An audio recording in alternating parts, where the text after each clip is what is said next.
Well, hi folks, Stephen Nesbitt here, Vancouver Island. It's Saturday, what is it, June the 13th. Hey, June is almost half over. Trust everyone's well and all's good. Just a short one again today, and as always I'll put a couple of links down below. I see Dr. Coleman in Britain is suggesting people sort of store up on food because he's projecting some food shortages and very, very high prices. So I'll post that link. It's sort of interesting. And I'll see if I can post a link to another one. It's, you'll find it, if the second link works, you might find it interesting, but do some fact checking on it and see if it's for real. Watching the people in Seattle, you gotta wonder where that mayor and that governor, where their heads are at. They must be wearing helium-filled balloons, walking around with helium-filled balloons or something over their heads. But just think about it. Any city in any state or any city or any province that surrenders a police office and just sort of packs up and leaves it to some shenanigan people. What does that say? What does that really say? And maybe what if the mayor is making some magic brownies for the people? They say they don't have any food and they want some vegan food. I just shake my head. I'm not sure if any of you have ever been to a commune. See, way back in the 60s, early 60s, middle 60s, I visited a commune once, and it sure as hell wasn't for me because most of the people there didn't have anything. They wanted you to bring your stuff so they could use it, because it was everybody share everything. They had nothing to share, but you brought all your gear. And it was supposed to be sort of a freedom type place, and some self-appointed, but the twit would be, or two or three twits would be running the show. And much like it is down in Seattle right now, you got some weirdo with long chains and tattoos and AK-47 running the place at night.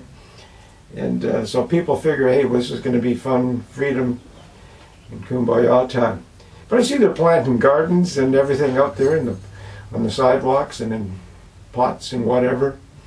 And a lot of people sort of, I guess everything in a sense, I guess you could say everything is an illusion. And some people really live in an illusionary world. I was watching some helicopter footage from London and England a little earlier today as well, and it's just crazy there.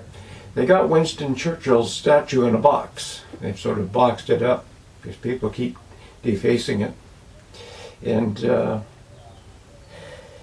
yep, we have a bunch of clowns going on.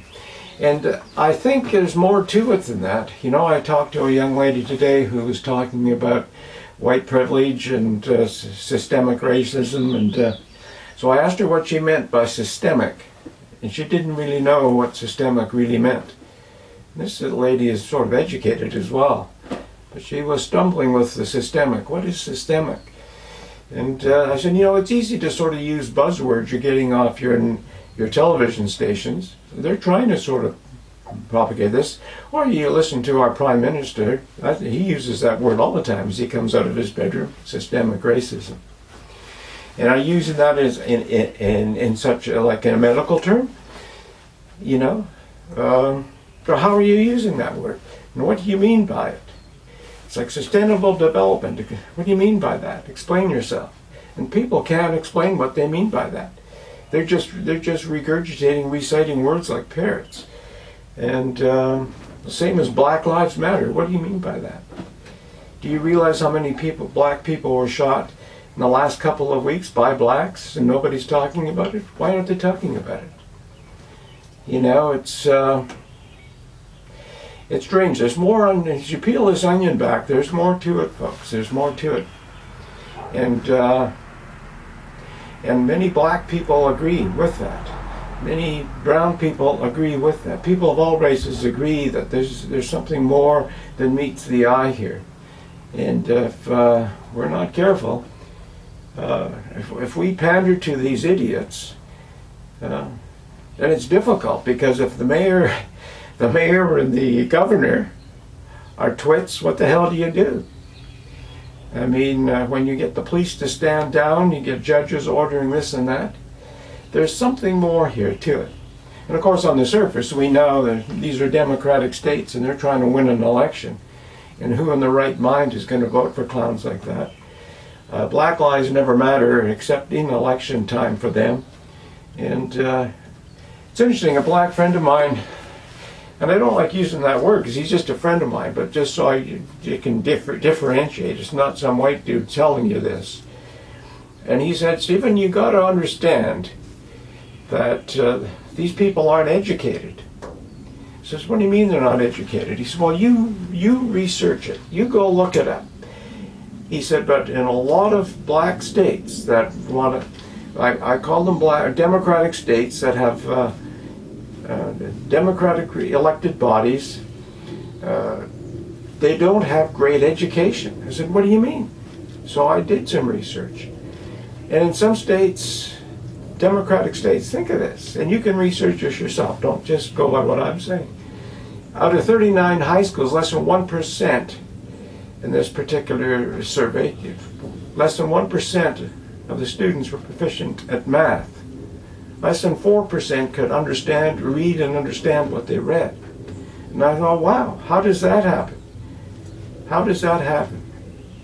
And these are democratic states where the Democrats are pushing this Black Lives Matter, and these are black schools, or black neighborhoods. And there's white people involved in that as well who had trouble counting change or understanding what they read.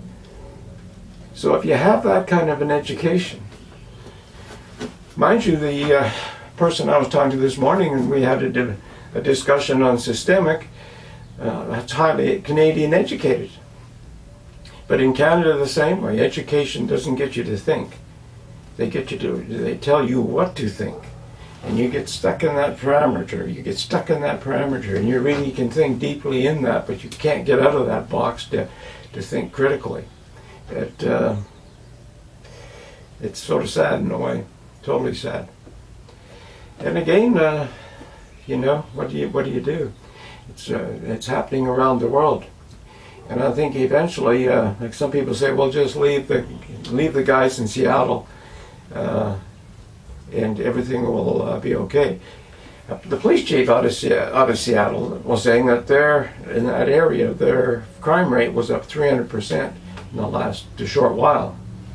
She's trying to sort of was down at the shop looking to see if she could reopen it. But you can be a bleeding heart for so long, and before you know it, your heart's going to be bleeding for sure. It's you can't have idiots running the show. Although in Seattle it looks like they are. The mayor and the governor are letting this kind of crap happen. And well, we're not that far behind up here, you know, especially federally.